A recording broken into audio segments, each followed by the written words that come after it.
let's go straight to the point. You all know how good Ivara is at endurance runs.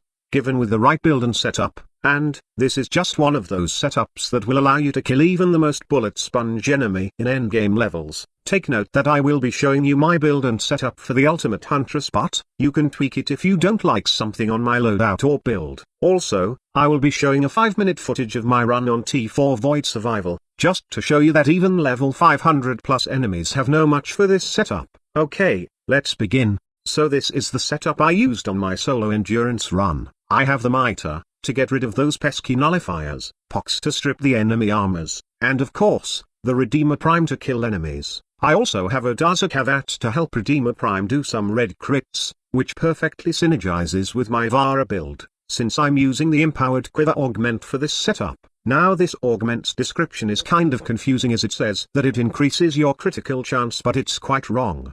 What it does is it increases the critical damage of all your weapons. As you can see, this build is focused on duration for her prowl ability, and power strength to increase the critical damage given by the empowered quiver augment. You can tweak this build by the way. Say, you can add some range mods to make the bubble of your cloak arrow bigger. Your cloak arrow will be very helpful, especially when you are running out of energy. The rest of the mods are pretty self-explanatory. Now let's move on to my Redeemer Prime build. Since we are aiming for some red crits, with the help of our cavern, we need to put Blood Rush on the mix. Be sure to have Condition Overload on your build, since this will be the one increasing the damage of this gunblade by a lot. If you have a Riven, then I suggest prioritizing Status Chance, so you can take out some Status Chance mods on your build, and add more critical chance. With the help of both Sacrificial Steel and Sacrificial Pressure, you can get 33.6% critical chance. And remember, we still have Blood Rush on the mix, plus our Critty Cat,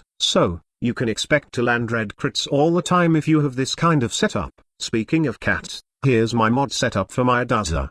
The most important mods in here are Cat's Eye, and Tech Enhance. This mod does increase the duration of the critical buff to 13 seconds. That may sound little, but it does help a lot in reducing the downtime of the Cat's Eye buff. I also have Sharpened Claws for armor stripping. I know that I have pox in my arsenal, but it doesn't hurt to have another option to strip enemy armors. Now this is just a small detail, but it can help you when you are low in health pool because of those venomous units. Synth Deconstruct allows you to gain back those lost health. I have a chance to proc this mod more often with Hunter Command, since I'm using the mitre with high slash, and 100% status chance. However, that's just the secondary use of this weapon though. Its main purpose is to strip those nullifiers of their power, neutralizing Justice Pops, and permanently disables those nullifier bubbles. Just don't forget to equip the Hush mod though, as this weapon is loud, and can break Ivara's prowl ability. Last but not the least, my Pox build. It's a 100% status chance,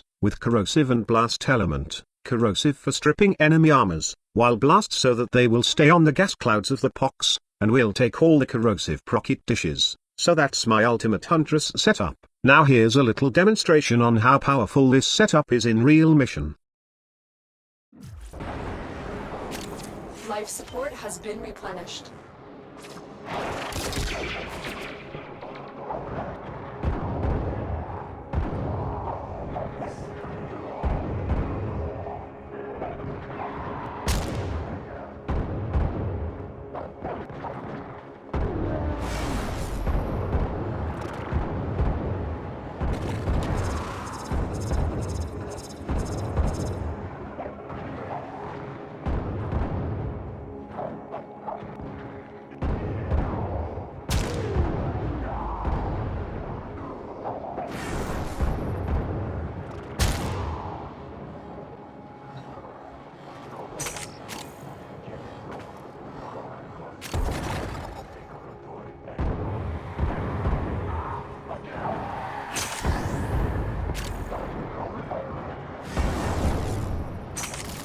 Don't forget the reactant. You need more to open that relic.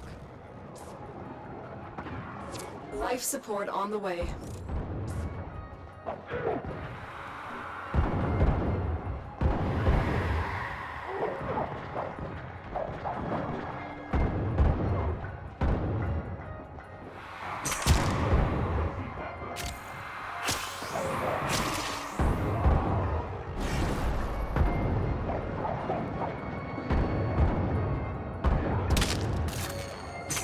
Another life support capsule is now available.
That should keep you going for a while.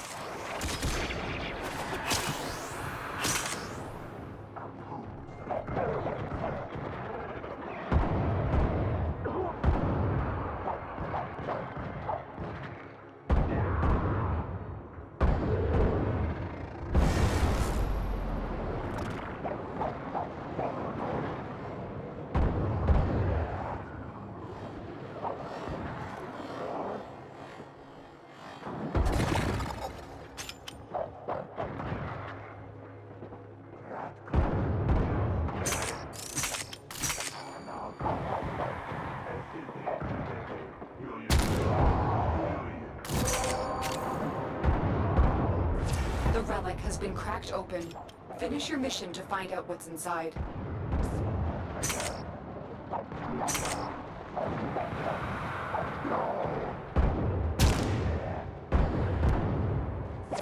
Life support incoming.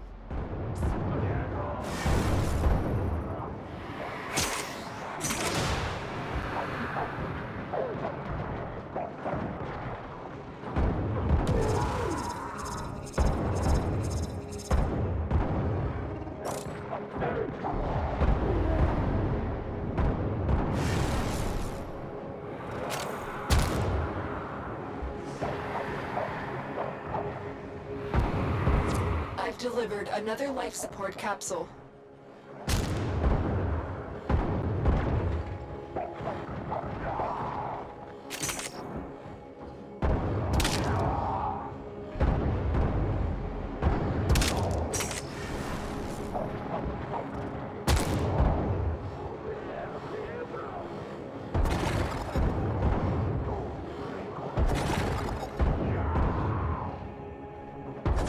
We will all share in this bounty. Hold out as long as you can.